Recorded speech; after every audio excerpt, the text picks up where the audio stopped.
The Brunhild emerged from hyperspace with the kind of precision that only Imperial engineering could achieve. Sudden, absolute, and completely controlled, despite the violent energies involved in faster-than-light travel. Admiral Reinhard von Lohengram stood on the flagship's bridge, his golden hair catching the light from tactical displays that showed nothing. Empty space. No star systems. No recognizable constellations. No navigation reference points that matched any chart in the Galactic Empire's extensive databases. "Admiral," Senior Staff Officer Miller reported, his voice carrying the controlled tension of someone delivering news that defied explanation. "Astrogation confirms we've completed the jump sequence as calculated, but our position doesn't correspond to any known sector. The stellar configurations are wrong. We're not where we should be."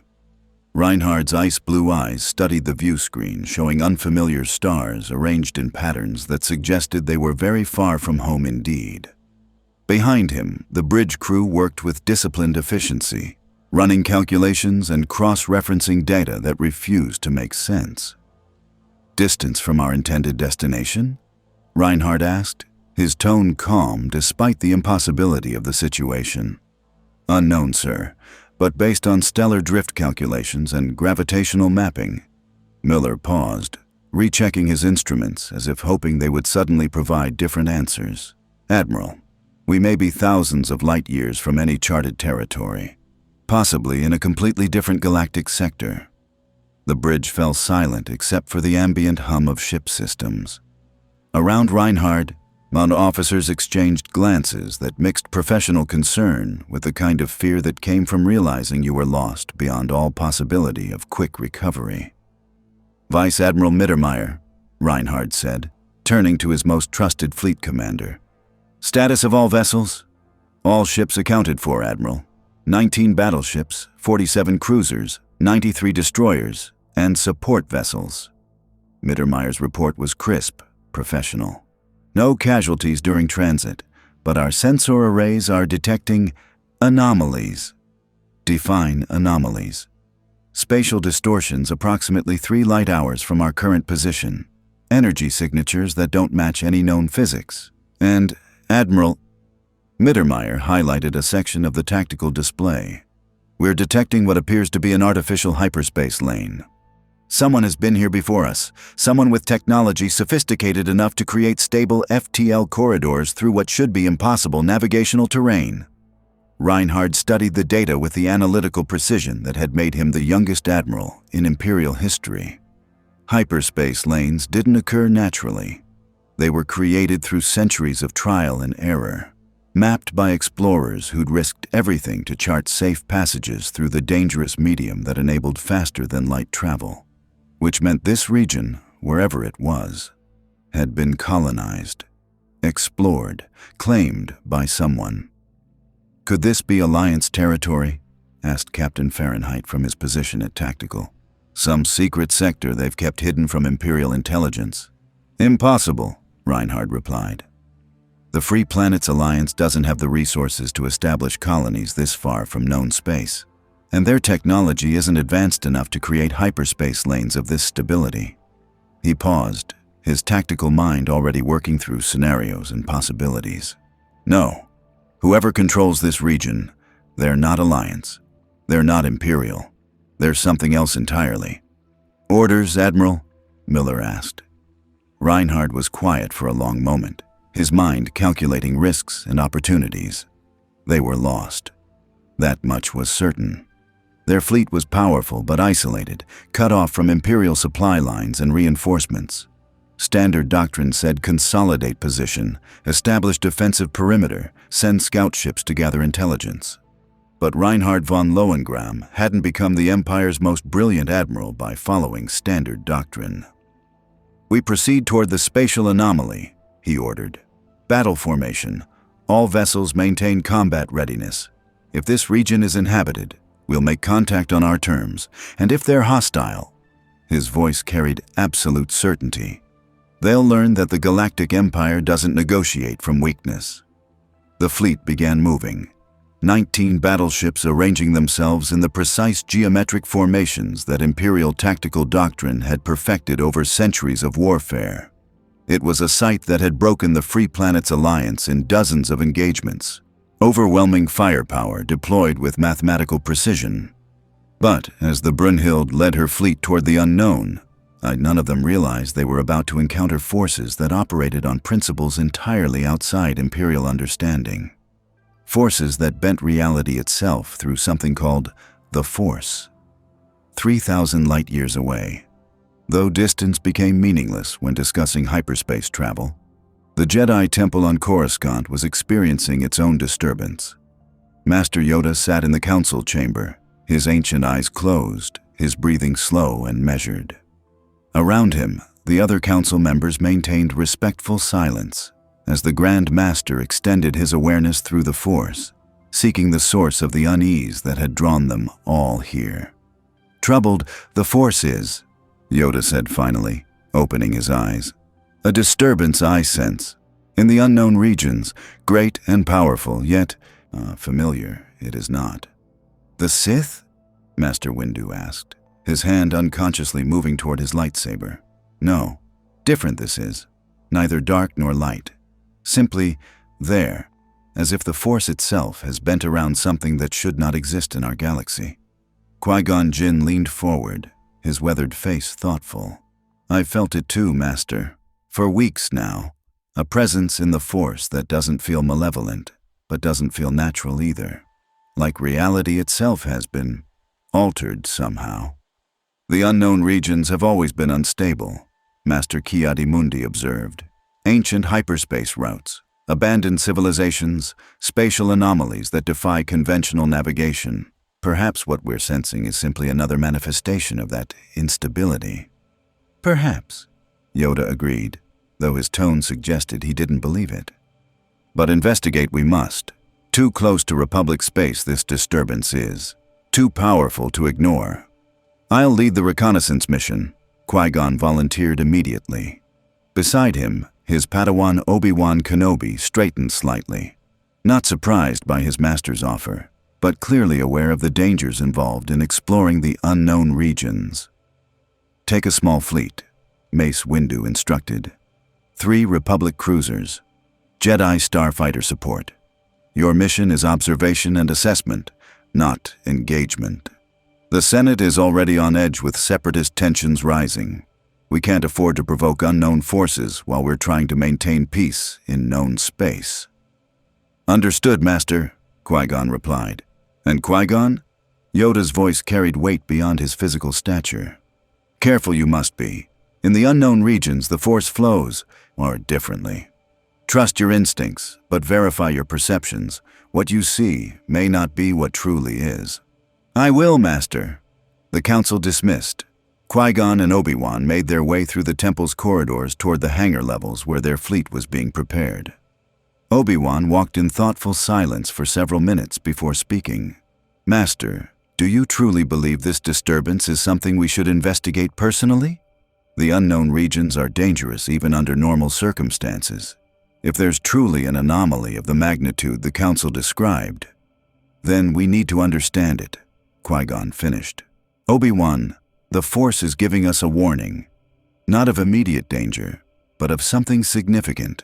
Something that could affect the entire galaxy. We can't simply ignore that because it might be uncomfortable." "I'm not suggesting we ignore it. I'm suggesting we might want more than 3 cruisers and a handful of Jedi starfighters if we're heading into the unknown regions to investigate reality-warping anomalies." Qui-Gon smiled slightly. "Your caution is noted, my young Padawan. But remember, the Force is our ally. It will guide us. And if we encounter threats beyond our capability to handle, we retreat and report. Simple as that." "Nothing," Obi-Wan said with the dry humor that had defined their relationship for years, "is ever simple when you're involved, Master." They reached the hangar to find their fleet already assembled. 3 consular-class cruisers, sleek and diplomatic in design, but carrying enough firepower to handle most threats. Around them, a squadron of Jedi starfighters performed pre-flight checks, their pilots a mixture of Jedi Knights and Republic Navy personnel. "Commander," Qui-Gon addressed the senior naval officer overseeing the preparation. "Status? All vessels ready for departure, General." Hyperspace coordinates for the unknown regions are locked in. Though I have to say, the commander hesitated. Those coordinates put us in some of the most dangerous navigational terrain in the galaxy. Unstable hyperspace lanes, gravitational anomalies. We'll need to proceed slowly. Understood. We depart within the hour. The fleet launched from Coruscant with the efficient precision that Republic forces had maintained for 1,000 years of peace. 3 cruisers and their escort entered hyperspace in perfect formation, and their destination a region of space that most spacers avoided, and that even Jedi regarded with caution. As the blue tunnel of hyperspace enclosed them, Qui-Gon closed his eyes and extended his awareness through the Force, seeking guidance about what they would find. The Force responded with images that made no sense. Fleets of ships whose designs he didn't recognize. Warriors who fought without the Force but with tactical brilliance that rivaled Jedi prescience. And underlying it all, a sense of 2 great powers meeting for the first time. And in the shadows, something ancient stirring. Something that had been waiting for exactly this moment. "Master?" Obi-Wan's voice broke through his meditation. "Are you all right?" "The Force is showing me possibilities," Qui-Gon replied quietly. "Futures that branch in 1,000 different directions, but one thing remains constant across all of them." "What's that?" "Change. Whatever we find in the unknown regions, it will change everything. For the Jedi, for the Republic, perhaps for the entire galaxy." Obi-Wan absorbed this in silence, his hand resting on his lightsaber in unconscious readiness. "Then I suppose we'd better be prepared for anything." "Indeed," Qui-Gon agreed. "Indeed, we had better." If you want to see what happens when 2 of the greatest tactical minds in science fiction meet the Force itself, hit that subscribe button right now. Drop a comment telling me who you think would win in a strategic duel. Reinhard von Lohengram or a Jedi Master. The unknown regions are waiting. May the Force be with you. The Imperial fleet had been approaching the spatial anomaly for 6 hours when sensors detected the impossible.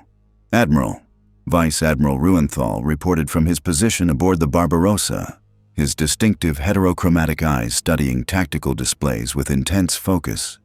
"We're detecting ships. 3 capital vessels and approximately 24 smaller craft. They're using the hyperspace lane, but their approach vectors don't match any known Imperial or Alliance navigation protocols."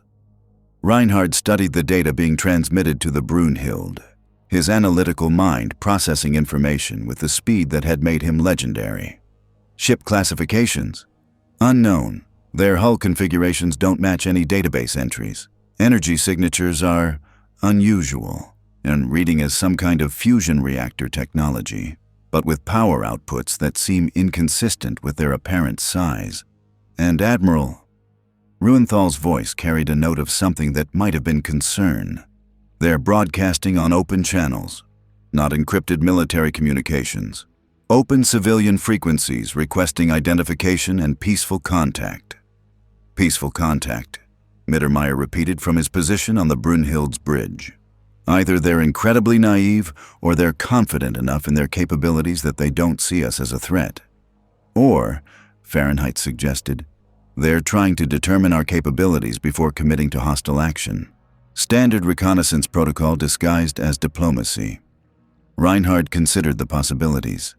An unknown force, operating in uncharted space, and approaching an Imperial fleet with apparent peaceful intentions. It could be genuine. It could be a trap. Either way, the situation required careful handling. "Open a channel," he ordered. "Let's see what they have to say." The communications officer worked his console, establishing a connection on the frequency the unknown ships were broadcasting on. After a moment of static, a voice came through, speaking a language that the Brunhild's translation system struggled to process before finally rendering it in comprehensible German. "Unknown vessels. This is Jedi Master Qui-Gon Jinn of the Galactic Republic. We detected unusual spatial phenomena in this region and are conducting a peaceful investigation. Please identify yourselves and state your intentions. Jedi Republic." Neither term appeared in any Imperial database. and the translator's rendering suggested the original language was something completely outside known linguistic families.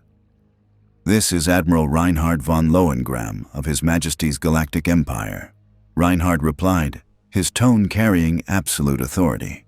"We are conducting navigation operations in this sector. Your presence here is unexpected. Explain how you came to occupy what appears to be Imperial operational space." There was a pause on the other end, longer than simple communication lag would account for. When Qui-Gon's voice returned, it carried subtle notes of confusion. "Imperial operational space? I'm afraid there's been a misunderstanding. This region falls within the unknown regions, which are unclaimed territories beyond Galactic Republic jurisdiction. No empire we're aware of maintains operations here. Perhaps if we could establish visual communication and clarify our respective positions." "Visual communication is acceptable," Reinhard agreed, gesturing for the communications officer to establish the necessary protocols. The main view screen flickered, then resolved into an image that made several bridge officers inhale sharply. The man on screen was clearly human, or at least humanoid, with long hair and a beard, wearing robes that looked more suited to a monastery than a military vessel. Behind him, the bridge of his ship was visible, and it was wrong. Not in obvious ways, but in subtle details that suggested technology following completely different developmental paths than Imperial engineering. And standing beside the robed figure was a younger man, also in robes, and with a weapon hanging from his belt that looked like some kind of cylindrical device rather than a proper sidearm. "Admiral von Lohengram," Qui-Gon said, his expression thoughtful as he studied the Brunhild's bridge in return. "I must admit, your ship's design is unlike anything in Republic databases, and your rank structure suggests a military organization of significant scale. May I ask, what galaxy do you claim as your territory?" "This galaxy," Reinhard replied, momentarily confused by the question. "The Milky Way. Approximately 400 billion star systems, of which the Galactic Empire controls roughly half, while the Free Planets Alliance maintains rebellion in the other half." Qui-Gon's expression shifted to something that might have been alarm. "The Milky Way. 400 billion systems. Admiral, the Galactic Republic encompasses approximately 1.3 million inhabited systems across our galaxy. Our records show nothing about an empire controlling hundreds of billions of systems, which suggests..." He paused, his eyes distant as if consulting with something unseen. "Which suggests we're not from the same galaxy, or not from the same reality." The word hung in the space between ships like an unexploded ordnance. "Elaborate," Reinhard commanded. "The spatial phenomenon we detected, the one that brought us to this region, it may have been more than a simple hyperspace anomaly. It may have been a rift, a tear in the fabric of space itself, connecting different universes." Qui-Gon's voice carried certainty now. "Your empire, our republic. We're from different realities that have somehow intersected in this region of space." Miller stepped closer to Reinhard, his voice low. "Admiral, this is impossible. Alternate realities are theoretical physics, not proven fact. This could be an elaborate deception." "Deception to what end?" Reinhard countered quietly. "They could have attacked while we were still oriented after the jump. They didn't. They're broadcasting on open channels requesting peaceful contact. Either they're genuinely confused, or they're playing a game so subtle I haven't identified the objective yet." On screen, Qui-Gon seemed to be having a similar quiet conversation with his younger companion. After a moment, he addressed Reinhard again.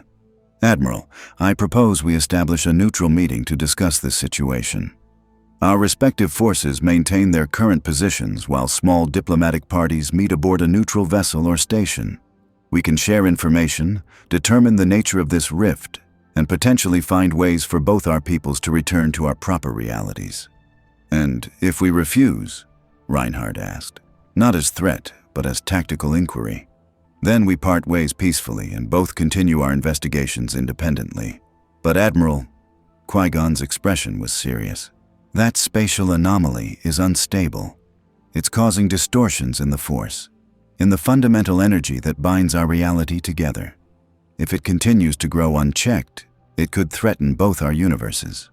Cooperation may not just be preferable, it may be necessary for survival. Reinhard studied the Jedi Master's face, looking for signs of deception, manipulation, or hidden agenda. He saw none, just honest concern and what appeared to be genuine willingness to negotiate. "I will consult with my officers," Reinhard said. "Maintain your current position. We will respond within the hour." He cut the transmission and turned to face his senior staff. "Assessments," he ordered. "They could be telling the truth," Mittermeier said immediately. "Their technology is wrong in ways that suggest completely different developmental paths, and their apparent surprise at our existence seemed genuine." "Or they're exceptional actors," Fahrenheit countered, "playing on our confusion to lower our guard before striking." "Their fleet is significantly smaller than ours," Ruenthal observed. 3 capital ships versus our 19 battleships. If they intended hostile action, approaching with such obvious numerical disadvantage would be tactically foolish. "Unless," Miller suggested, "their technology is so superior that numbers don't matter. We don't know their capabilities. For all we know, those 3 ships could be more dangerous than our entire fleet."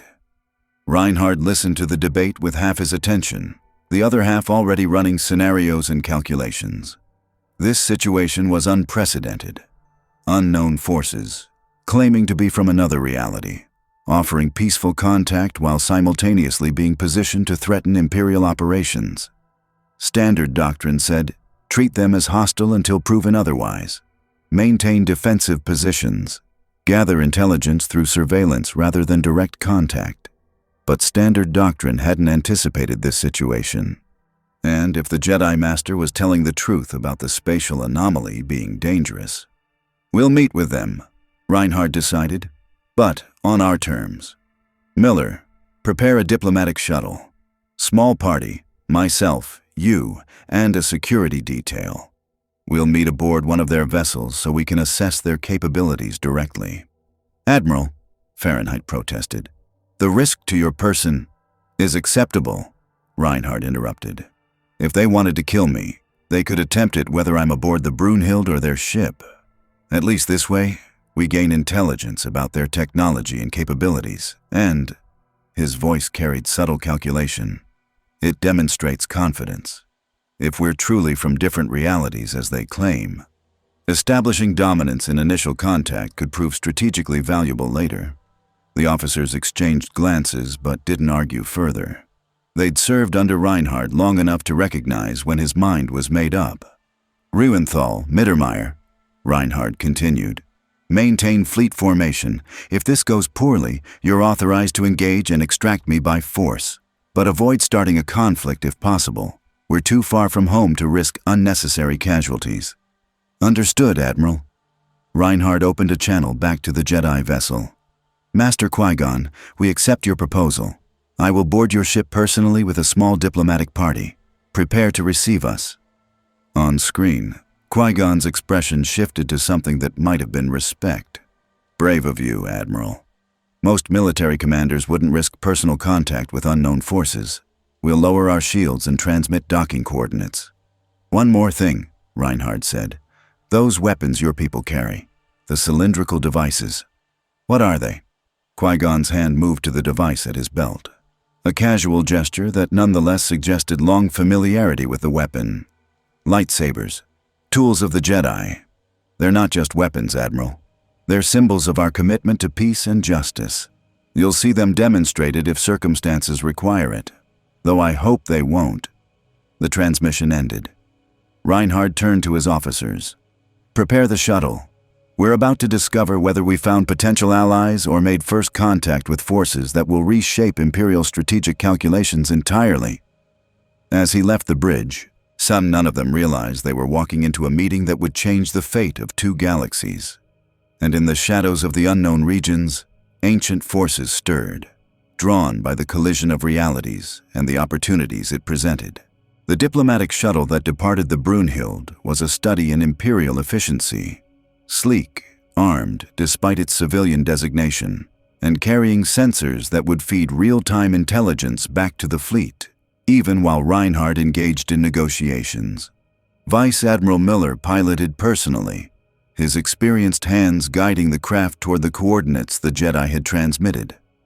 Reinhardt sat in the passenger compartment, studying holographic displays that showed the Republic vessels in increasing detail as they approached. The ships were elegant in a way Imperial designs rarely bothered with. Smooth curves rather than angular efficiency, aesthetics integrated with function. But beneath that elegance, his tactical eye recognized serious firepower. Turbo laser batteries, shield generators, and hangar bays that could deploy significant fighter screens. "Admiral," Miller said from the cockpit, "I'm detecting their shield configuration. It's unusual. The energy patterns suggest they're using some kind of particle field rather than conventional deflector technology. And their power generation, it's reading as hypermatter reactions. That shouldn't be possible with reactors that size." "Note it for the fleet," Reinhardt ordered. "But don't transmit analysis, just raw data. I don't want them knowing how quickly we're assessing their capabilities." The shuttle approached the lead Republic cruiser, the one Qui-Gon had identified as his flagship. As they drew closer, Reinhardt noticed something else: smaller craft patrolling in precise formations around the capital ships. Starfighters, he assumed. But their maneuverability seemed impossible for conventional thrust systems. "They're using some kind of inertial compensation technology we don't have," Miller observed, watching the fighters execute turns that should have crushed their pilots under G-forces. "Either that, or their pilots are augmented beyond anything the Empire has developed. Or both," Reinhardt said quietly. The shuttle entered the cruiser's hangar bay, a vast space that could have held dozens of Imperial fighters. Standing at the center of the bay was a reception party. Qui-Gon Jinn, the younger robed figure from the transmission, and several others wearing what appeared to be light armor rather than robes. Republic military, Reinhardt assumed. The equivalent of Imperial fleet security. The shuttle settled with barely a whisper of repulsor engines. Reinhardt stood, Oz adjusted his white and gold Imperial uniform with unconscious precision, and nodded to Miller and the 4 security officers who'd accompanied them. "Standard protocols," he said. "Observe everything, record everything. If they demonstrate hostile intent, prioritize my extraction over engagement." "Understood, Admiral." The shuttle's ramp extended, and Reinhardt descended to meet forces from another reality. Qui-Gon stepped forward, his movements carrying the kind of controlled grace that suggested either martial training or something more unusual. Up close, Reinhardt could see details the transmission hadn't revealed. The weathered quality of the man's face that spoke of years of experience, the calm certainty in his eyes that suggested he'd seen things most beings couldn't imagine.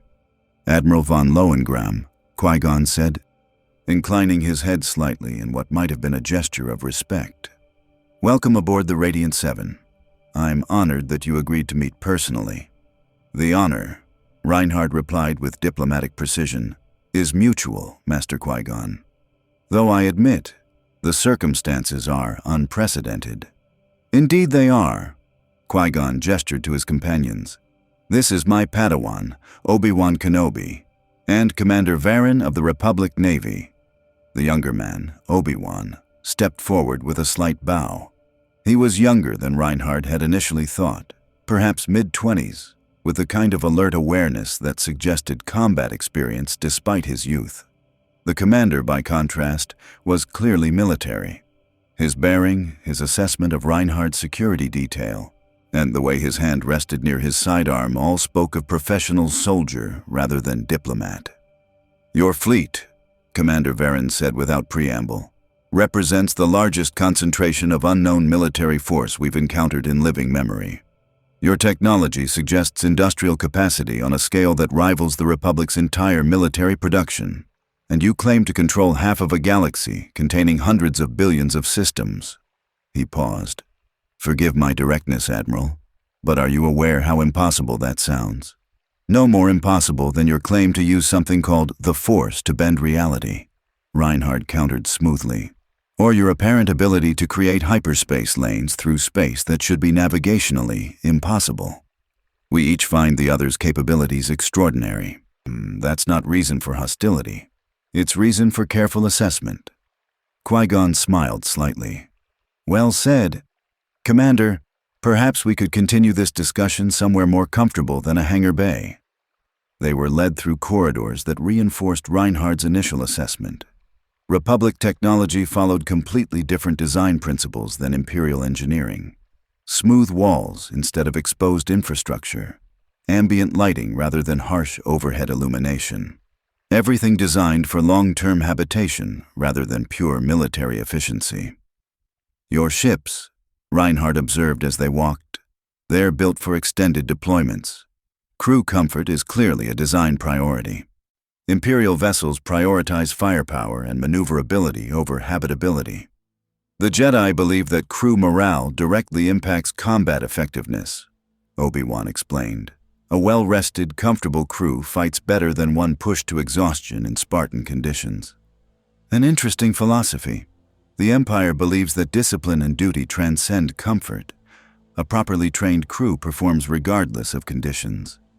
Spoken like someone who's never had to maintain fleet operations for years away from supply lines, Commander Varen said with what might have been dry humor. They reached a conference room that looked more like a meditation chamber than a tactical planning space. A holographic displays showed the spatial anomaly that had brought them together, a writhing tear in space that pulsed with energies that made even the recorded data feel wrong somehow. This is what we detected from Republic space, Qui-Gon explained, gesturing to the display. A disturbance in the Force, the energy field that binds all living things together in our reality. When we investigated, we found this rift, and then we found you. The Force, Reinhardt repeated, his analytical mind working to categorize something that defied conventional physics. You mentioned it before. Explain it in terms I can understand. Qui-Gon was quiet for a moment, clearly considering how to describe something fundamental to his worldview to someone from an entirely different reality. The Force is an energy field created by all living things. It surrounds us, penetrates us, binds the galaxy together. Those sensitive to it, like the Jedi, can sense it, influence it, and in turn be guided by it. We use it to enhance our physical abilities, to sense danger before it manifests, to understand the deeper currents of reality itself. Psychic powers, Miller said from his position behind Reinhardt. You're describing organized psychic abilities backed by what sounds like religious philosophy. If that framework helps you understand, then yes, Obi-Wan replied. Though the Force is more than simple psychic phenomenon, it's fundamental to the structure of our reality, which is why this rift is so dangerous. It's creating disruptions in the Force that suggest our reality and yours are beginning to merge in ways that could be catastrophic for both. Reinhardt studied the holographic display with tactical assessment that had won him dozens of fleet engagements. The rift was positioned exactly where his fleet had emerged from their unintended jump, which suggested, "We caused this," he said quietly. "Our jump into this region. Our technology interacting with your reality's physics. We tore open this rift." "Possibly," Qui-Gon acknowledged. "Though I suspect it's more complex than simple cause and effect. The Force showed me visions before we arrived here, possibilities, futures branching in multiple directions. This meeting was meant to happen somehow. As if reality itself wanted our peoples to make contact." "I don't believe in destiny," Reinhardt said flatly. "I believe in cause and effect, action and consequence. If our presence here is causing dimensional instability, then the logical solution is to reverse whatever brought us here and return to our proper reality." "Agreed," Commander Varen said. "But we don't understand the mechanism that brought you here. Your jump technology, how does it work? What principles does it operate on?" Reinhardt and Miller exchanged glances. Revealing Imperial FTL technology to unknown forces was precisely the kind of intelligence breach that could compromise strategic advantage. But if cooperation was necessary to survive. "Our ships use hyperdrives," Miller explained carefully. "We enter a parallel dimension, hyperspace, where the laws of physics allow faster than light travel. Navigate through hyperspace along established lanes, then emerge back into normal space at our destination. The jump that brought us here was intended to be a short tactical repositioning. Instead, we emerged wherever this is.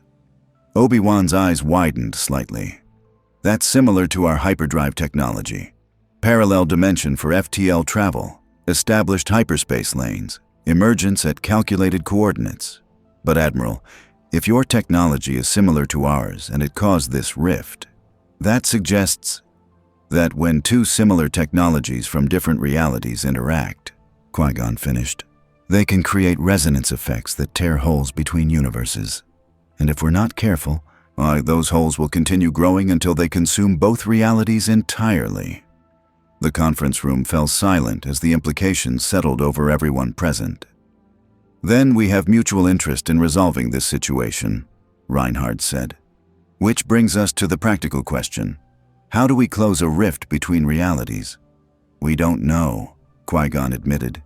This is beyond Jedi experience, beyond Republic science. We're operating in theoretical territory that our best minds have barely explored. The Empire has similar limitations, Reinhardt acknowledged. But we didn't survive a century of warfare against the Free Planets Alliance by accepting limitations as permanent. We need more information. Data about the rift's composition, its behavior patterns, its interaction with both our technologies. Agreed, Commander Varyn said, are already pulling up tactical displays. I propose joint sensor sweeps. Your fleet and ours coordinate scans of the rift from multiple vectors, pool our data. Maybe between our two different technological approaches, we can find patterns neither would identify alone. Acceptable, Reinhardt replied. But we'll need security protocols. Information sharing is one thing. Giving you complete access to Imperial military systems is another. The Republic operates under similar constraints, Varyn acknowledged. We can establish data-sharing frameworks that protect sensitive information while still allowing meaningful collaboration. As the two military officers began working through technical details, Qui-Gon gestured for Reinhardt to step aside to a quieter corner of the conference room. Admiral, the Jedi Master said quietly, I need to ask you something directly. Your Empire, the war you mentioned with the Free Planets Alliance, what kind of conflict are we discussing? Territorial dispute? Ideological disagreement? Religious schism? All three, Reinhardt replied with brutal honesty. The Golden Bomb dynasty that rules the Empire is corrupt, decadent, built on aristocratic privilege and the systematic oppression of common citizens. The Free Planets Alliance claims to represent democratic freedom, but has become just as corrupt through different mechanisms. I serve the Empire because I intend to reform it from within, to tear down the old nobility and create a system based on merit rather than birth. But to do that, I must first end the war. And to end the war, I must destroy the Alliance military completely. Qui-Gon's expression was troubled. You speak of destroying an entire military force, millions of lives. I speak of ending a conflict that has consumed billions of lives over a century, Reinhardt corrected. The Alliance and Empire have been bleeding each other for generations. Every year the war continues. More die in pointless battles that accomplish nothing except enriching military contractors and giving politicians enemies to rally against. I will end it. Permanently. Even if that requires methods that peacekeepers like you would find distasteful. The Jedi are not strangers to difficult choices, Qui-Gon said carefully. We've served as peacekeepers for 1,000 generations, precisely because we understand that sometimes peace requires force. But Admiral, there's a difference between necessary violence and violence pursued for its own sake. Between ending a war and pursuing total victory regardless of cost. The difference, Reinhardt said, his ice-blue eyes meeting Qui-Gon's gaze without flinching, is academic to the civilians dying every day this war continues. I don't pursue victory for glory or personal ambition. I pursue it because it's the only path to the peace you claim to value. You can judge my methods all you want, Master Jedi. But until you've commanded fleets, made decisions that cost thousands of lives, and carried the weight of knowing that every moment you hesitate means more people die, your judgment means nothing to me. The tension in the corner of the room was palpable. Obi-Wan had stopped his conversation with Miller, his hand unconsciously moving toward his lightsaber. The Commander Varen was watching both Jedi and Admiral with the kind of tactical awareness that suggested he was calculating intervention scenarios. Then Qui-Gon did something unexpected. He smiled. "You remind me of someone," the Jedi Master said. "A colleague on the Jedi Council, Master Windu. He believes in decisive action, in using force when necessary to prevent greater harm. We disagree frequently about methods, but I respect him because he's honest about his beliefs and doesn't hide behind false philosophy." He paused. "You're honest too, Admiral. Brutal in your honesty, but honest nonetheless. I can work with that." Reinhard studied the Jedi Master with renewed assessment. "You're more pragmatic than your robes suggest. The Jedi serve the living force, which means we serve life in all its complexity. Not just the pleasant parts, not just the easy decisions." Qui-Gon's expression grew serious. "But Admiral, if we're going to cooperate, and I believe we must, then you need to understand something fundamental about the Force. It shows us possibilities, futures that could be. And right now, it's showing me that our meeting here, this collaboration between our peoples, it's important. Not just for closing the rift, for something larger. Something that will affect both our realities in ways we can't yet comprehend." "I don't believe in prophecy," Reinhard said flatly. "You don't have to believe. But the Force doesn't care about your beliefs. It simply is. And it's telling me that what happens here in the next days or weeks will echo across both our universes for generations." Before Reinhard could respond, an alarms shrieked across the Radiant Seven. Commander Varen's hand went to his comm unit instantly.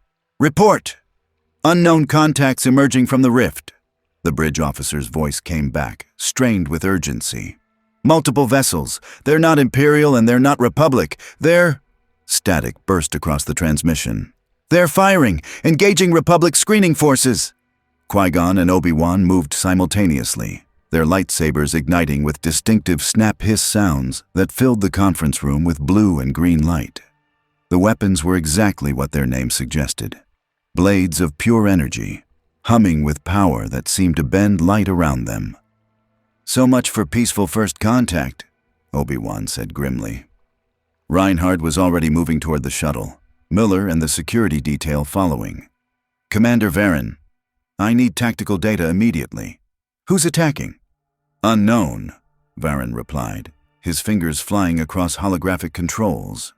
"Ship configurations don't match any database entries. They're using energy weapons similar to Republic technology, but with modifications I've never seen. And their tactics—" He paused, studying the tactical display with growing alarm. "They're using Imperial fleet formations. How is that possible?" Reinhard felt something cold settle in his stomach as understanding dawned. "Show me the attacking ships, now." The holographic display shifted, showing the vessels emerging from the rift in increasing numbers. And Reinhard recognized them instantly despite the modifications that had been made to their hulls. "Those are Imperial destroyers," he said quietly. "Old models, from before my time. They should have been decommissioned decades ago, but someone's been maintaining them, upgrading them, and using them to attack my fleet and yours simultaneously." "Your fleet?" Qui-Gon asked sharply. "The Brunhild is already engaging," Miller reported, monitoring transmissions from the Imperial fleet. "Mittermeier reports 19 hostile vessels attacking from the rift. They're broadcasting Imperial recognition codes, but they're 40 years out of date. He's requesting orders." "Tell him to engage but maintain defensive formation," Reinhard ordered. "I need to get back to the Brunhild. Master Qui-Gon, unless you want this to turn into a three-way battle, I suggest your forces coordinate with mine, because whoever's attacking us, they clearly want both our peoples dead." "Agreed," Qui-Gon said without hesitation. "Commander Varen, establish tactical coordination with the Imperial fleet. Obi-Wan, you're with me. We need to get to the bridge and—" The Radiant Seven shook violently as weapons fire impacted her shields. Alarms shrieked. Emergency lighting activated. And through the viewports, Reinhard could see what had become a full-scale space battle. His fleet, the Republic vessels, and unknown attackers using outdated Imperial technology. to tear them both apart. "This isn't random," Reinhard said, his tactical mind already analyzing patterns in the attack. "This is coordinated, planned. Someone knew we'd be here, knew the Republic would investigate, and they're using the chaos to achieve some objective we haven't identified yet." "The rift," Qui-Gon said, understanding flooding his expression. "They're using the battle to destabilize it further. Every ship that explodes near the spatial anomaly, every energy discharge, it's feeding power into the rift, making it grow. Which means," Obi-Wan finished grimly, "this isn't just an attack, it's a trap, and we walked right into it." The conference room shook again as another volley impacted the shields, and in the distance, through the viewport, Reinhard could see the rift pulsing with increasing violence, its edges spreading like a wound in space itself. The battle had begun, and neither side was prepared for what came next. The Brunhild's bridge had transformed into controlled chaos, officers calling out tactical data, holographic displays showing 3 distinct fleet formations engaging across a battlefield that defied normal spatial geometry, and at the center of it all, Reinhard von Lohengram, analyzing everything with the cold precision that had made him the Empire's most brilliant tactician.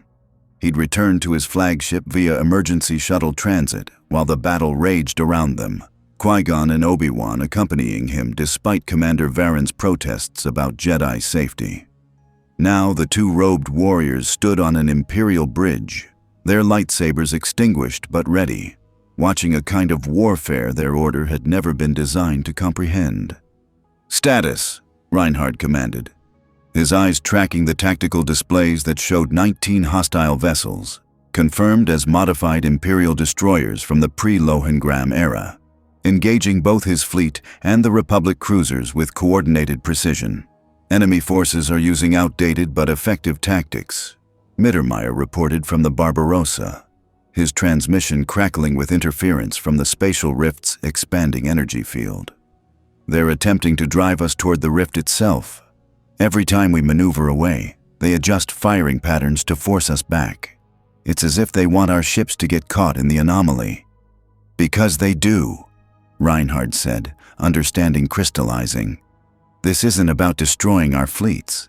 It's about feeding them into the rift, using our ships as fuel to expand the tear between realities." "But why?" Fahrenheit demanded from Tactical.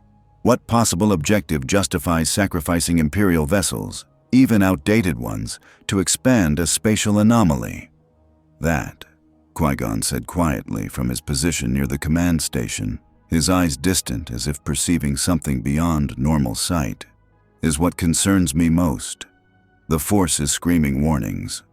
There's something on the other side of that rift, something that wants it to grow large enough to cross over." "Dark side?"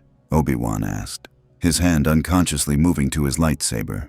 "Worse, something that predates the Sith, something ancient and patient and very, very dangerous." Reinhard didn't have time to process mystical warnings. "Ruenthal, what's our tactical situation?" 47% shield strength across the fleet," the heterochromatic Vice Admiral reported. "No critical damage yet, but we're being forced into increasingly tight formations. The Republic vessels are attempting to provide covering fire, but their tactics are incompatible with Imperial doctrine. We're getting in each other's way." "Then we need coordination," Reinhard said, turning to Qui-Gon. "Can you contact your Commander Varen? Establish tactical communications?" "Already done," Qui-Gon replied, gesturing to Obi-Wan, who was using some kind of holographic communicator built into his wrist device. "But Admiral, our forces fight very differently from yours. Republic tactics emphasize individual initiative and adaptive response. Your forces operate through centralized command and geometric precision. Merging those approaches is necessary if we want to survive," Reinhard interrupted. "Miller, establish a joint command frequency. I want real-time coordination with the Republic flagship." Within seconds, Commander Varen's image appeared on the secondary holographic display, his face showing the strain of commanding ships under heavy fire. "Admiral," Varen said without preamble, "your fleet is boxing mine into a corner. We need room to maneuver or we're going to start taking critical hits. Your ships are breaking formation and creating gaps in our defensive screen, Reinhardt countered. Maintain your assigned positions or you'll compromise the entire battle line. We don't have assigned positions, Varen shot back. We have tactical objectives and trust our captains to achieve them using whatever methods work. Your rigid formations are keeping both our fleets alive, Reinhardt interrupted. Commander, I respect that your forces operate differently, but right now, we're facing an enemy that knows Imperial tactics intimately. They're exploiting every standard response I might make, which means I need to do something non-standard. And that requires your forces to follow Imperial coordination protocols for the next... He checked his tactical chronometer. 17 minutes. Can you do that? Varen was silent for a moment, clearly weighing options. Then, what do you need? Your fastest ships. The starfighters I've seen performing those impossible maneuvers. Can they target specific points on enemy vessels with precision weapons? Our Jedi pilots can put a proton torpedo through a thermal exhaust port the size of a wump rat, Varen replied. Why? Because I'm going to give you targeting data for every enemy command ship's bridge section. Your fighters hit those points simultaneously while my fleet executes a tactical retreat that draws the enemy into a kill box. We eliminate their command structure, their fleet loses coordination, and we can push them back into the rift they emerged from. That's... Varen paused, his tactical mind clearly processing the implications. That's brilliant and insane. The timing has to be perfect. If your retreat fails or our strike doesn't achieve complete decapitation, then we all die, Reinhardt finished calmly. But if we maintain current tactics, we die slowly instead of quickly. I prefer to choose how my battles end. Do you have the pilots who can make those shots? We have Jedi, Varen said simply. They can make shots that shouldn't be possible. The Force guides them. Then we have a plan. Transmitting targeting data now. Your fighters launch in 9 minutes. My fleet begins tactical retreat in 10. Coordinated strike occurs at the 17-minute mark. Questions? Just one, Varen said. How do you know the timing will work exactly? Because I've run this scenario through my head 800 times in the last 3 minutes, and this is the only sequence that produces acceptable survival probability. Trust me, Commander. Or more accurately, trust mathematics. The transmission cut as both commanders returned to their immediate tactical situations. Qui-Gon stepped closer to Reinhardt, his expression mixing respect with concern. That plan depends on your forces and ours operating with perfect synchronization, the Jedi Master said.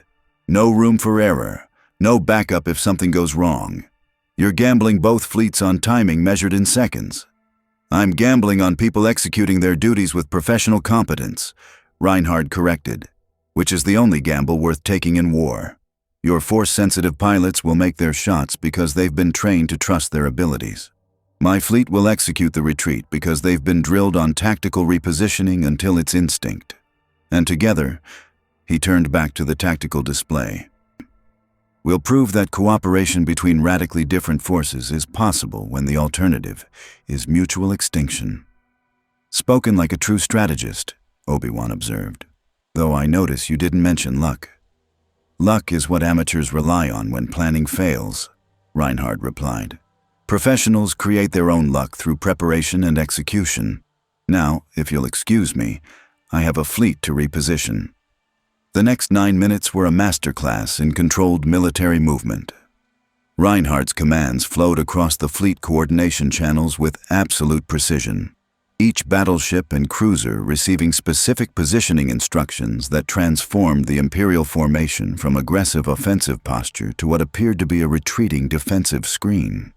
The enemy forces took the bait immediately, and pressing their advantage and driving harder toward the Imperial fleet, exactly as Reinhardt had calculated they would. They're committing, Mittermeier reported, his voice carrying satisfaction. Moving into the kill box formation exactly as projected. Your timing is perfect, Admiral. Timing is everything in fleet combat, Reinhardt replied.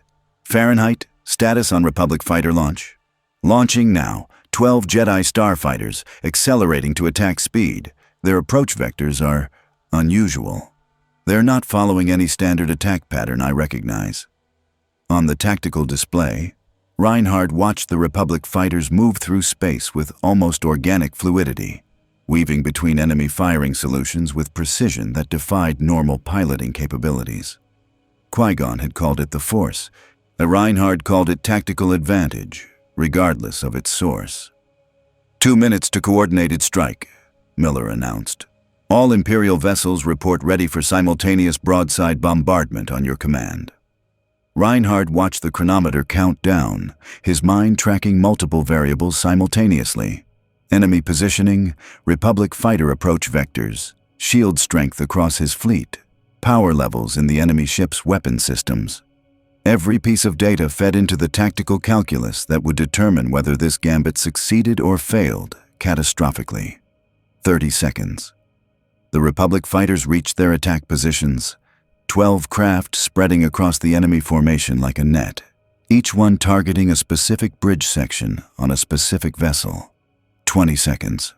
The Imperial fleet completed its tactical retreat, battleships and cruisers forming a geometric pattern that created overlapping fields of fire with no gaps, no weaknesses, no room for enemy vessels to maneuver without exposing vulnerable sections to concentrated bombardment. 10 seconds.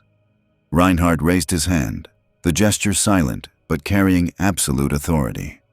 Every officer on the Brunhilde's bridge tensed, ready for the command that would determine whether they lived or died in the next few moments. 5 seconds. Now, Reinhard said quietly. The coordinated strike was a thing of terrible beauty. 12 Republic proton torpedoes impacted 12 enemy bridge sections simultaneously, their warheads penetrating shields and armor with the kind of precision that shouldn't have been possible without targeting computers. But these weren't computers. They were Jedi pilots, on each one guided by the Force, trusting in abilities that transcended normal human reaction time. And in the exact moment those bridges exploded, taking enemy command crews with them, Reinhard's fleet opened fire. 97 Imperial battleships and cruisers unleashed coordinated broadsides that turned empty space into a storm of directed energy. The enemy vessels, suddenly leaderless, their command structures decapitated, their tactical coordination shattered, tried to respond, but couldn't adapt quickly enough to the changing battlefield. Within 90 seconds, 14 enemy ships were disabled or destroyed. The remaining 5 attempted to retreat toward the rift. "Don't let them escape," Reinhard commanded. "Reuenthal, pursuit formation, drive them back through the rift and seal it behind them." "Admiral," Qui-Gon said urgently, his eyes widening with alarm. "The Force is warning me. There's something wrong with that rift. If those ships go through..." He didn't get to finish the warning. The 5 retreating enemy vessels reached the rift's boundary and attempted to transit. But instead of passing through cleanly, they seemed to stick, to hang in space as if caught in amber, their hulls beginning to distort and elongate in ways that violated every law of physics Reinhard knew. And then they exploded. Not with fire and force, but with something worse. Reality itself seemed to tear around them, the rift pulsing with violent energy that expanded in a wave that engulfed both the Imperial and Republic fleets. "Emergency jump," Reinhard ordered. "All ships, coordinates don't matter, just get clear of that expanding field." But it was too late. The wave hit the Brunhilde like the hand of an angry god, and Reinhard felt reality itself bend around him. The bridge flickered, its solid metal walls becoming translucent, showing impossible vistas of other ships, other bridges, other realities bleeding through.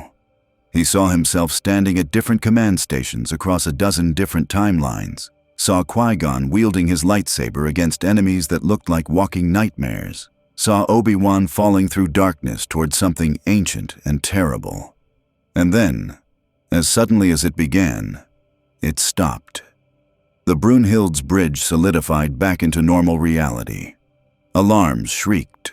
Officers called out damage reports, and Reinhard stood at his command station, gripping the console hard enough to leave impressions in the metal, trying to process what he just experienced. "Status," he managed, his voice steady despite the cosmic violation he'd just endured. "All ships accounted for," Mittermeier reported, his voice carrying the same shaken quality that everyone felt. "Shields down to 12% across the fleet. Multiple hull breaches, casualties, estimating 300 wounded, 47 dead from the reality wave. But we're intact. We survived. The Republic vessels? Reinhardt asked. They're reporting similar damage, Miller replied. Their shields held better than ours, some kind of advanced energy field technology. But they took casualties too, and Admiral...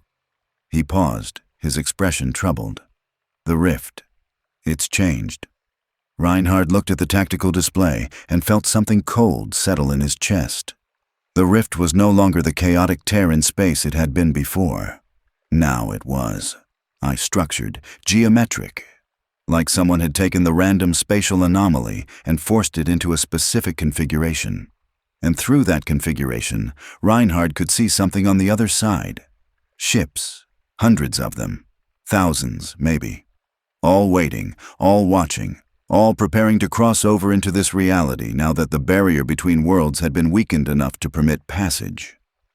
The enemy fleet, Qui-Gon said quietly, his face pale as he stared at the tactical display. Those outdated Imperial vessels, they weren't trying to destroy us. They were never trying to destroy us. They were sacrifices, Obi-Wan finished, understanding and horror mixing in his voice. Sent through to be destroyed near the rift, to use their deaths to expand it. To weaken the barrier between realities enough that whatever's on the other side could cross over. And we helped them, Reinhardt said bitterly. We destroyed those ships exactly where they wanted us to. Fed the rift exactly the energy it needed. We played directly into their strategy. The tactical display updated, showing the structured rift beginning to pulse with increasing frequency. And with each pulse, the fleet on the other side became more visible, more real, more ready to cross over and invade a reality that had no idea what was coming. Master Qui-Gon, Reinhardt said, his voice carrying the absolute authority of someone who'd made the kind of decision that defined generals. I need to know everything the Force is telling you about what's on the other side of that rift. Because we have perhaps hours before those ships cross over, and when they do, neither your Republic nor my Empire will survive unless we're prepared. Qui-Gon closed his eyes, extending his awareness through the Force toward the rift, seeking understanding of the threat that loomed. When he opened them again, his expression was grim. Sith, he said quietly. Ancient Sith. From a time before the Republic, before the Jedi Order as we know it. They've been trapped in another dimension for millennia, waiting for a way back. And we just gave it to them. The bridge fell silent as the implications settled over everyone present. They hadn't just faced an attack. They'd been manipulated into opening a door for forces that had been sealed away for reasons history had forgotten. Forces that commanded fleets numbering in the thousands. Or forces that had been studying both Imperial and Republic technology while trapped between realities, learning how to counter everything either side might throw at them. Then we have no choice, Reinhardt said, his tactical mind already shifting from immediate battle to long-term strategic campaign. We consolidate our forces, Imperial and Republic, share technology, tactics, intelligence, because if we don't, he gestured to the tactical display showing the thousands of ships waiting to invade. We face annihilation separately. Together, we at least have a chance. The Jedi Council will never authorize full military alliance with an unknown empire, Obi-Wan said, though his tone suggested he recognized the necessity even as he voiced the objection. Then they'll authorize it when those Sith ships start destroying Republic worlds, Reinhardt replied bluntly. Or they'll die maintaining political purity while their civilization burns. Master Qui-Gon, you strike me as pragmatic enough to recognize when ideology must yield to survival. Am I correct? Qui-Gon studied the young admiral for a long moment. Then, you are, and I suspect the Council will agree once they see the evidence. But Admiral, there's something else you need to understand about the Sith. They don't just conquer through military force. They corrupt. They manipulate. They turn your own people against you through promises of power and certainty and strength. Then they'll find the Golden Bomb dynasty very receptive to their message, Reinhardt said bitterly. The aristocracy that rules my empire is already corrupt, I'm already pursuing power without constraint. The Sith would simply be offering them formal ideological justification for what they're already doing. Which makes your empire a vulnerability, Qui-Gon observed. One the Sith will exploit. Unless I exploit it first, Reinhard countered. The dynasty is weak, decadent, rotting from within. I was already planning to tear it down and rebuild imperial society on meritocratic principles. The Sith threat simply accelerates my timeline. I'll need to move faster, be more decisive, accept higher political risks. But the objective remains the same: create an empire worthy of the name. One that can stand against external threats instead of consuming itself from within. That sounds remarkably like what the Sith would promise you, Obi-Wan said carefully. Power, control, the ability to reshape your society according to your vision. How do we know you won't simply become what we're fighting against? Reinhard's ice-blue eyes met Obi-Wan's gaze without flinching. You don't. You take it on faith that I value human life and civilization more than I value personal power. Or you don't, and we fight this war separately and both lose. Your choice, Jedi. The tension on the bridge was palpable. Officers from two different realities, facing threats neither could handle alone, trying to decide whether cooperation was worth the risk of betrayal. We cooperate, Qui-Gon said finally, his voice carrying absolute authority. Not because we trust each other completely, but because the alternative is extinction. The Force is clear on this. Our peoples must work together, or we all die. The details of how we manage that cooperation can be negotiated, but the necessity is not in question. Agreed, Reinhard said. Miller, begin coordinating with the Republic flagship. I want joint tactical planning sessions within the hour. Rienthal, Mittermeier, start analyzing those Sith fleet formations. I need to know their capabilities before they cross over. And someone find me information about ancient Sith military doctrine. If they've been trapped in another dimension for millennia, they're operating on strategies that predate modern warfare. That gives us an advantage if we can identify and exploit it. The bridge erupted into controlled activity as officers from both fleets began the complex work of merging two completely different military organizations into a functional fighting force. And through it all, the rift pulsed with increasing frequency, counting down toward the moment when thousands of Sith warships would cross over and test whether cooperation between realities was enough to stop them. The joint tactical planning session took place aboard a neutral vessel, a Republic diplomatic cruiser that had been hastily converted into a command center capable of supporting both Imperial and Jedi strategic frameworks. Holographic displays showed the rift in excruciating detail, its structured geometry pulsing with energy that grew stronger with each passing hour. Reinhard stood at one end of the tactical table, his senior commanders arrayed behind him: Mittermeier, Rienthal, Fahrenheit, and Muller. On the opposite side, Qui-Gon and Obi-Wan represented the Jedi, flanked by Commander Varen and several Republic Navy tacticians. Between them, the holographic display rotated slowly, showing ship formations from both sides and the growing threat beyond the rift. The Sith fleet consists of approximately 4,000 capital ships, Commander Varen reported, his voice professional despite the apocalyptic numbers. Each one appears to be heavily armed and shielded based on our long-range sensor data. Their technology is difficult to classify. It shares characteristics with ancient Republic designs, but there are modifications we don't understand. Weapons systems that operate on principles our analysts can't identify. They've had millennia to develop in isolation, Qui-Gon said, his hands clasped in front of him. Time to experiment with technologies the Republic abandoned or never discovered. And they've had access to the Rift. They've been observing both our universe and the Admirals, learning our capabilities, planning counters to everything we might attempt. Then we need to stop thinking conventionally, Reinhard said, studying the display with tactical intensity. They expect us to defend static positions, to protect our most valuable systems and assets through layered defensive screens. Standard military doctrine for facing numerically superior forces. Which is exactly what we should do, one of the Republic tacticians objected. Fortify Coruscant.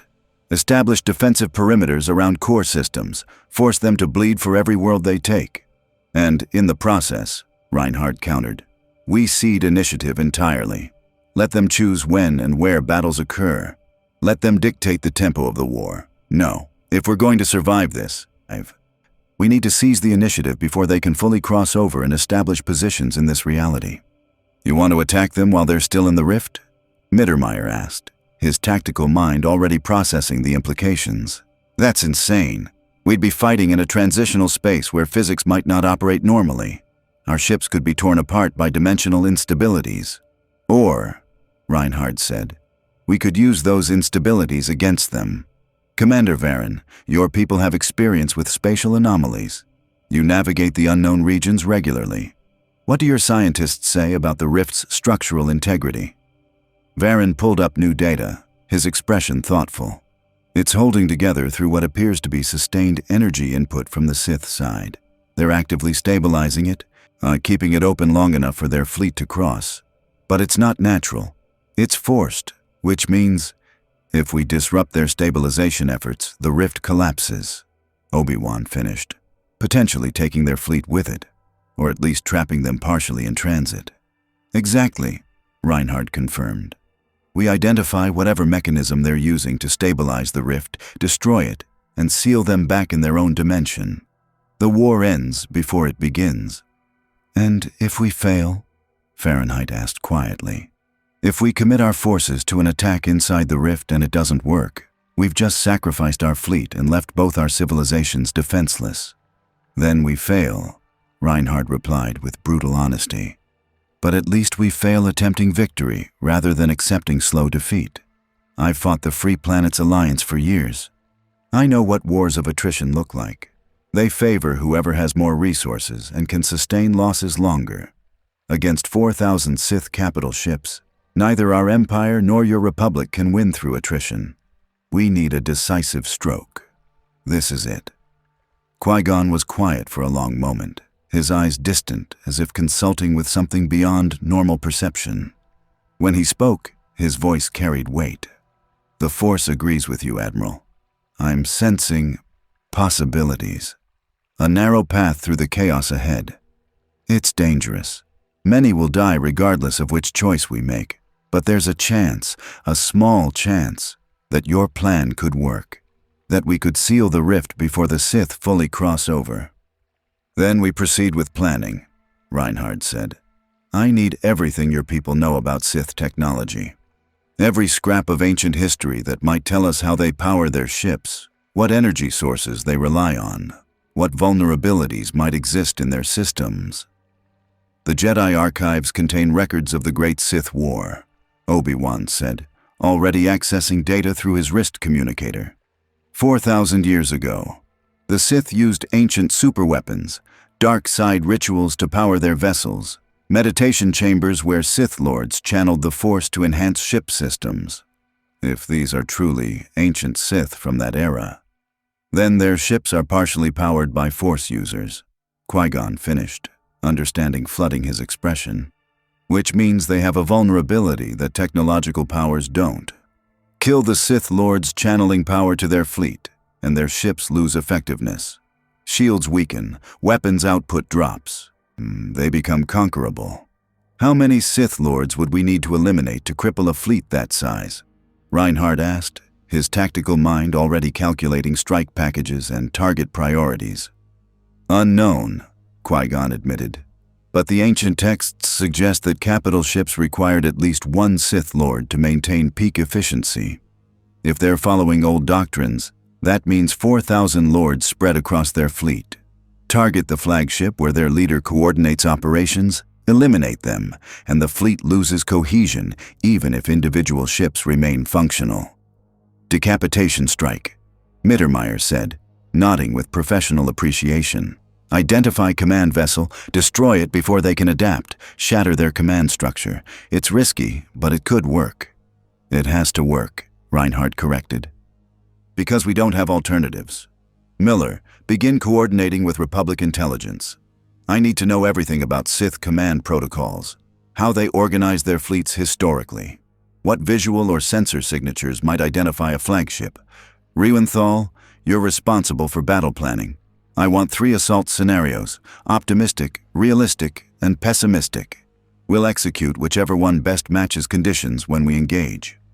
As the tactical planning intensified, Qui-Gon gestured for Reinhardt to step aside to a quieter corner of the command center. "Admiral," the Jedi Master said quietly, "there's something I need to tell you about the Force and the Sith. Something that might affect your planning." "I'm listening." "The dark side of the Force, the aspect the Sith use.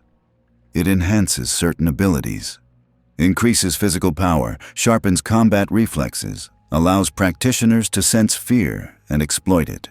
But it also makes them predictable in certain ways. They rely on aggression, on domination, on overwhelming their enemies through raw power rather than subtlety. Like my aristocratic opponents in the Empire," Reinhardt observed. "They believe birthright and inherited power make them superior. When challenged, they respond with force rather than strategy. It makes them easy to manipulate." "Exactly. The Sith have similar weaknesses. They're individually powerful but collectively unstable, constantly scheming against each other, pursuing personal power over collective success. If we can exploit those tendencies, make them compete with each other rather than focusing on us, we might be able to create opportunities for victory." Reinhardt studied the Jedi Master with renewed appreciation. "You're more of a strategist than you let on. That's psychological warfare, exploiting enemy cultural weaknesses to create tactical advantages." "The Jedi have been fighting Sith for millennia," Qui-Gon replied. "We've learned a few things about how darkness thinks, how it can be guided into destroying itself if you're patient enough. Then we use it," Reinhardt decided. "When we strike their flagship, we make it personal, challenge their leader directly. Humans, even Sith humans, have egos, pride, desires for individual glory. We exploit that. Make them focus on defeating me personally rather than coordinating their fleet effectively.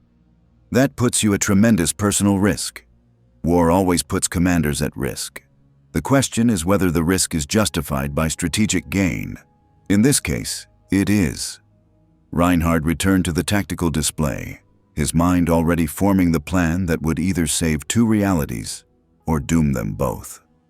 "Here's what we're going to do." 72 hours later, the combined Imperial Republic fleet assembled at the edge of the rift, their formations interlocking in ways that would have been impossible without extensive coordination between completely different military doctrines. 19 Imperial battleships formed the central core, and their geometric precision providing a stable anchor for the more fluid Republic cruiser formations that wove through the spaces between. Jedi starfighters maintained patrol patterns that seemed almost organic, their Force-guided pilots compensating for sensor dead zones and tactical vulnerabilities with abilities that defied conventional explanation. And at the heart of it all, the Brunhild and the Radiant 7 maintained parallel courses, their command crews linked by communication protocols that were becoming smoother with each passing hour.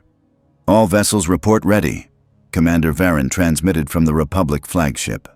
"Shields at maximum, weapons charged, Jedi strike teams deployed to assault shuttles and prepared for boarding operations.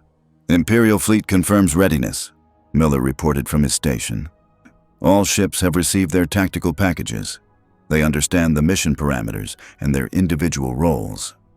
Reinhardt stood at his command station, studying the rift that pulsed before them like a wound in space. Through its structured geometry, he could see the Sith fleet beginning to move. Thousands of ships arranging themselves for transit, their dark hulls seeming to drink light rather than reflect it. "Master Qui-Gon," Reinhardt said into the communication channel linking all command vessels, "any final wisdom from the Force before we commit?" The Jedi's voice came back calm despite the apocalyptic situation.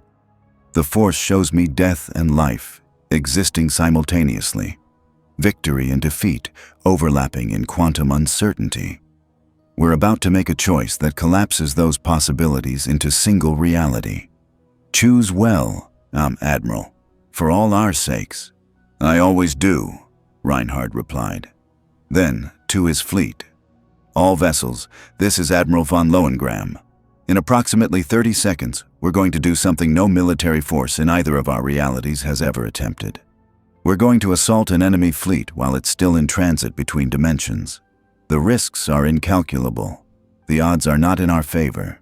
But the alternative, allowing 4,000 Sith capital ships to fully cross over and establish positions in our reality, is certain annihilation. He paused, letting that truth settle across every ship in the combined fleet. We fight not for glory, not for conquest, but for survival. For our peoples, for our civilizations, for the simple right to continue existing in a universe that would prefer we didn't. So we go forward, together. Imperial and Republic, technology and force, discipline and adaptability. And we show these ancient Sith that the modern galaxy is far more dangerous than they anticipated. He checked his chronometer one final time. All ships, on my mark, advance into the rift. Mark! The combined fleet surged forward as one, their engines flaring with synchronized precision. And as they crossed the boundary into the rift's structured geometry, reality itself seemed to bend around them. The transition was like being torn apart and reassembled simultaneously. Reinhard felt the Brunhild shudder as dimensional forces pulled at her hull. Through the view screen, he could see space folding impossibly, showing multiple versions of the same tactical situation, overlapping like layers of translucent images. "Maintain formation," he commanded, fighting against the disorientation. "Don't let the dimensional instability break our cohesion." Around him, officers gripped their consoles, some struggling against nausea as their senses reported impossible geometries. But Imperial discipline held. The fleet maintained its structure even as reality twisted around them. And then they were through, into the space between dimensions where the Sith fleet waited. It was magnificent and terrible simultaneously. 4,000 ships arranged in formations that predated modern warfare by millennia, their dark hulls covered with geometric patterns that seemed to writhe and shift. Energy crackled between vessels. Not weapons fire, but something else. Something that made Reinhard's tactical instincts scream warnings. "Dark side energy," Qui-Gon transmitted, his voice strained. "They're channeling the Force itself through their fleet, using hatred and fear and rage as fuel for their ships. I can feel it even from here. It's overwhelming." "Then we overwhelm them back," Reinhard said. "All ships, target their flagship, the largest vessel at the center of their formation. Pour everything we have into breaking through their defensive screen and crippling that command ship." The battle began with the kind of violence that rewrote tactical manuals. Imperial battleships unleashed broadside after broadside, their conventional weapon systems creating walls of directed energy that slammed into Sith shields with thunderous impact. Republic cruisers deployed their turbo lasers, each shot guided by targeting computers that struggled to track targets existing partially between dimensions. And the Sith responded with weapons that defied description, beams of pure dark side energy that bypassed shields entirely and struck directly at ship hulls, eating through armor like acid through paper. Force lightning on a capital ship scale, channeled by Sith lords aboard their vessels and directed with malevolent precision. "Shields ineffective against their primary weapons," Fahrenheit reported, his voice tight with controlled alarm. "They're using something that ignores conventional defensive systems." "Then we don't rely on shields," Reinhard commanded. "All ships, evasive maneuvers. Don't give them stationary targets. Keep moving, keep firing, and trust in speed over defense." The Imperial fleet broke formation, something that would have been tactical suicide against conventional enemies, and scattered into dozens of individual vectors that made targeting impossible for the Sith ships whose weapons required line-of-sight force channeling. And in the chaos of that scattered assault, the Jedi strike teams made their move. 12 assault shuttles, each one carrying a team of Jedi Knights, accelerated toward the Sith flagship with speeds that pushed their inertial compensators to the limit. Starfighters provided covering fire, their proton torpedoes creating corridors of destruction that the shuttles used to penetrate defensive screens. "Boarding teams away," Commander Varen reported. Jedi teams are in transit. If they can reach the flagship and eliminate the Sith Lord coordinating the fleet. An explosion lit up the tactical display. One of the assault shuttles had been caught by Sith weapons, its shields overwhelmed, its hull torn apart by forces that existed partially in the Force and partially in normal space. Shuttle 3 destroyed. Obi-Wan's voice came through, strained but controlled. All hands lost, continuing assault with remaining 11 teams. Reinhardt watched the tactical situation evolve with the cold assessment that 3 decades of warfare had burned into his soul. They were losing. Not quickly, but steadily. The Sith had advantages that couldn't be countered through conventional tactics. Dark side powers that bypassed technology, weapons that ignored shields, and most critically, time. Every second this battle continued, their more Sith ships completed their transit from the other dimension. "We need to accelerate the timeline," he said into the command channel. "Master Qui-Gon, how long until your Jedi teams reach the flagship?" 3 minutes if they survive the approach. The Sith are focusing defensive fire on the assault shuttles now. They know what we're attempting.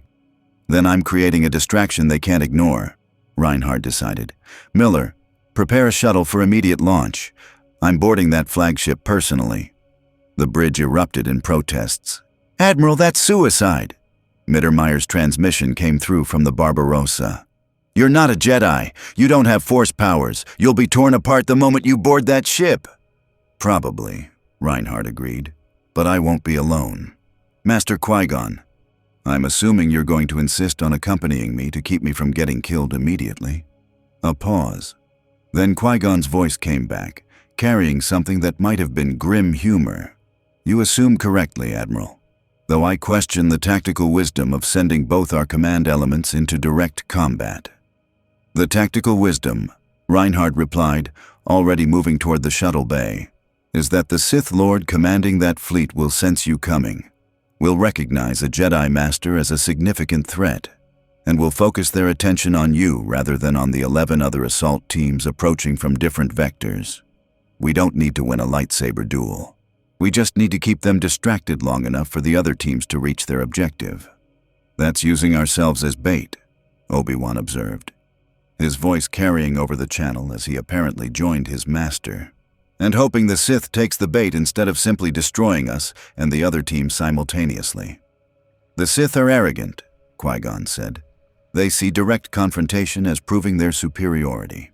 If we offer them a chance to defeat a Jedi Master and an Imperial Admiral personally, they'll take it. Their pride won't let them refuse." "Then let's give them something to be proud about," Reinhardt said. "Right before we kill them."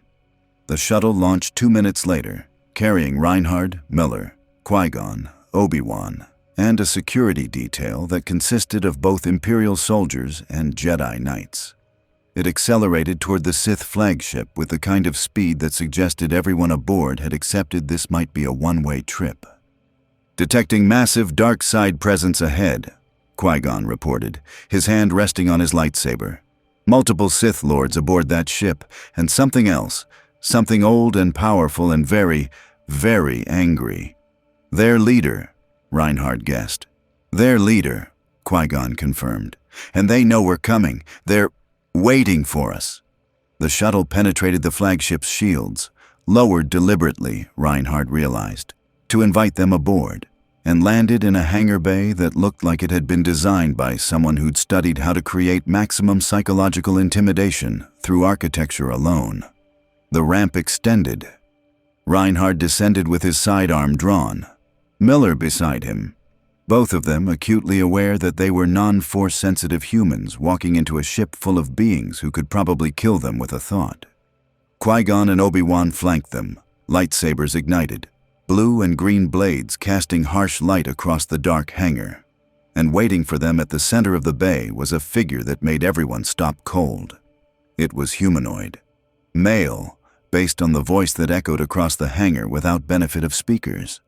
Wearing robes that seemed woven from darkness itself, covered with symbols that hurt to look at directly, and carrying a lightsaber whose blade was red. Not the blue or green of Jedi weapons, but the color of blood and rage. and absolute conviction in the righteousness of domination. "Jedi," the figure said, and his voice carried centuries of accumulated hatred. "How kind of you to deliver yourselves directly to me. And you've brought me a gift." His attention fixed on Reinhard with predatory focus. An emperor in waiting. Someone who seeks to reshape their civilization through force of will. How deliciously ironic that you think you're different from us. "I am different," Reinhard replied calmly, his sidearm tracking the Sith Lord with professional precision. "I seek to create a system based on merit and capability. You seek to dominate through fear and power. The methods might appear similar. The outcomes are radically different." "Outcomes," the Sith Lord repeated, and there was dark amusement in his voice. "Tell me, young Admiral, how many have died to advance your vision? How many ships have you destroyed? How many lives have you sacrificed on the altar of your meritocracy?" "Fewer than will die if you cross into our reality," Reinhard countered. "And unlike you, I don't celebrate those deaths. I accept them as the cost of preventing greater harm. You revel in suffering, I minimize it. That's the difference between us." "We'll see," the Sith Lord said. His lightsaber ignited with a snap hiss that echoed across the hangar. "We'll see how long you maintain your principles when facing the true power of the dark side." He moved, not with normal speed, but with force-enhanced velocity that turned him into a blur of motion. Qui-Gon intercepted, his own lightsaber meeting the Sith's blade in a shower of sparks and energy. Obi-Wan moved to flank, his blade weaving defensive patterns designed to protect Reinhard and Miller from direct attack. And Reinhard did what tacticians did best. He analyzed. The Sith Lord was fast, powerful. His lightsaber technique suggested centuries of practice, but he was also focused entirely on Qui-Gon, and treating the Jedi Master as the primary threat, while dismissing Reinhard as irrelevant. That was a mistake. "Miller," Reinhard said quietly, his tactical mind already forming the plan. "Target the support columns, the ones holding up that observation platform. Sustained fire. Create a distraction. Admiral, if those collapse, they'll create chaos the Sith Lord will need to respond to using the Force, which means he can't focus entirely on Master Qui-Gon. Do it." Miller opened fire, his weapon tracking the structural supports with imperial precision. The Sith Lord sensed the attack, his attention splitting between the lightsaber duel and the collapsing platform. And in that moment of divided focus, Qui-Gon struck. His lightsaber found the gap in the Sith Lord's defense, penetrating his guard and scoring across the dark robes. It wasn't a killing blow. The Sith had deflected at the last instant using the Force. But it was first blood. And it proved something critical. They could be hurt. The battle raged on as the other assault teams reached their objectives throughout the massive flagship.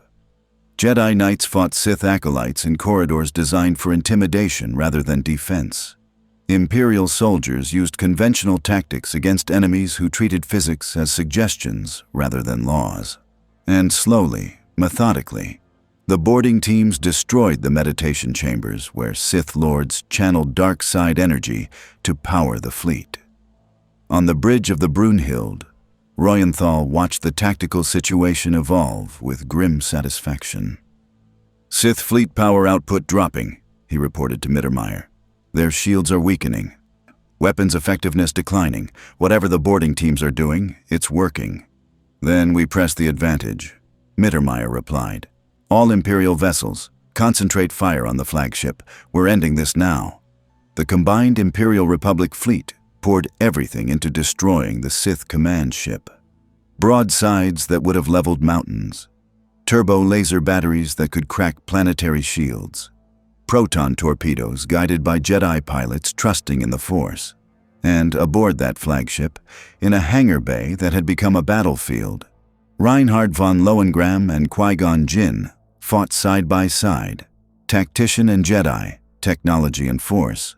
Two completely different approaches to warfare united by the simple recognition that survival required cooperation.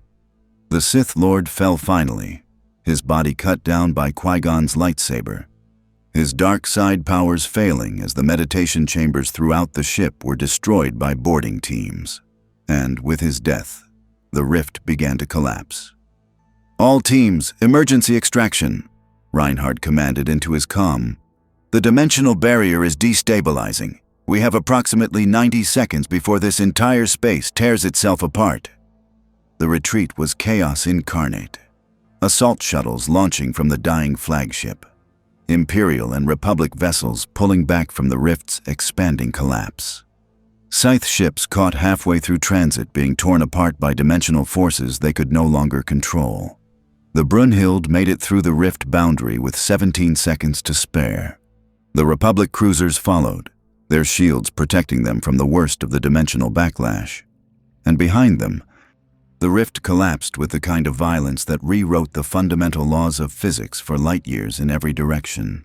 When it was over, when space had stopped screaming and reality had reasserted itself into something resembling normal geometry, Reinhardt stood on his bridge and looked at the tactical display showing their combined fleet. Battered, reduced, but intact. And beyond where the rift had been, nothing. Just empty space. The Sith fleet trapped in their own dimension once more. The threat ended before it could fully manifest. "Casualty reports," Reinhardt requested quietly. 1,400 dead across the Imperial fleet, Miller reported, his voice heavy. 4,000 wounded.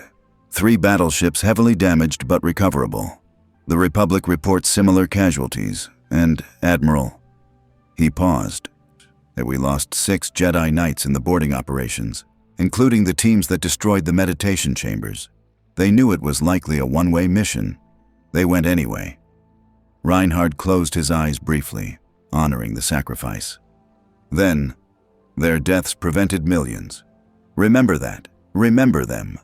And when this is over, when we've established proper diplomatic relations between our peoples, we'll build a monument. Imperial and Republic together, honoring those who fought to save 2 realities. "Admiral," Qui-Gon's voice came through the comm. "I'm detecting something. The rift's collapse. It did more than just seal the Sith away. It's created a stable passage, a permanent connection between your reality and mine. Small, controllable, but present." Reinhardt felt something settle in his chest. "Meaning we can return to our own universe, go home." "Meaning you can choose to go home," Qui-Gon corrected. "Or you can stay, work with us, share technology and tactics and philosophy. Build something neither our peoples could achieve separately. The choice is yours, Admiral." For a long moment, Reinhardt was quiet, his tactical mind processing possibilities and implications. The Golden Bomb dynasty was still corrupt. The Free Planets Alliance was still in rebellion. His war, the war that had defined his entire adult life, was waiting for him to return. But here was something different.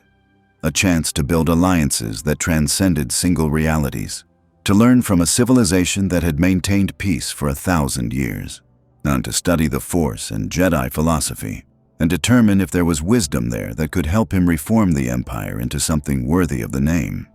"I'm staying," he decided, "for now. Until we've fully analyzed this connection between realities, until we understand the implications, and until I've learned everything I can about how to prevent what we just faced from ever happening again." "The Jedi Council will be pleased," Qui-Gon said, "though they'll insist on extensive negotiations about terms and conditions." "I wouldn't expect anything less," Reinhardt replied with something that might have been a smile. "And I look forward to debating philosophy with beings who wield laser swords and claim to serve an invisible energy field." The negotiations that followed would take months. The technological exchanges would revolutionize both civilizations. The cultural collision between Imperial discipline and Jedi philosophy would create friction that took years to fully resolve. But in that moment, as 2 fleets from different realities floated in the void where a dimensional rift had been sealed, everyone present understood something fundamental had changed. The galaxy was bigger than anyone had imagined. More complex, more dangerous, but also full of possibilities that no single civilization could achieve alone. Reinhard von Lohengram would eventually return to his own reality, armed with knowledge and alliances that would reshape the Galactic Empire in ways the Golden Bomb dynasty could never have anticipated. He would tear down the old aristocracy and rebuild imperial society on meritocratic principles, using lessons learned from both the Jedi and his own hard-won experience. Qui-Gon Jinn would bring back to the Jedi Council proof that the Force existed in forms beyond what they understood, that realities could intersect, and that wisdom sometimes came from the most unexpected sources, like a young admiral from another universe who'd never touched the Force but understood warfare and politics with a clarity that rivaled Jedi prescience. And in the unknown regions, the sealed rift would remain, not as a threat, but as a reminder, a testament to what could be achieved when radically different civilizations chose cooperation over conflict, a monument to the idea that sometimes the greatest victories aren't won through domination, but through the willingness to recognize that former enemies can become allies when facing threats neither could survive alone. The Clone Wars would come, as destiny and Sith manipulation had long planned. But when they did, the Jedi would face them with knowledge and tactics learned from a civilization that had survived its own century-long conflict. They would have allies in realities beyond their own. They would understand that the Force was not the only path to wisdom, and that cooperation transcended dimensional boundaries. And somewhere, in the spaces between realities where the Force touched everything and nothing simultaneously, the echoes of this first contact would ripple outward, changing futures, creating possibilities, ensuring that the choice made here would resonate across both universes for generations to come. Two legends had met in the void. Two civilizations had collided. And from that collision, something new had been born. Something that would change everything.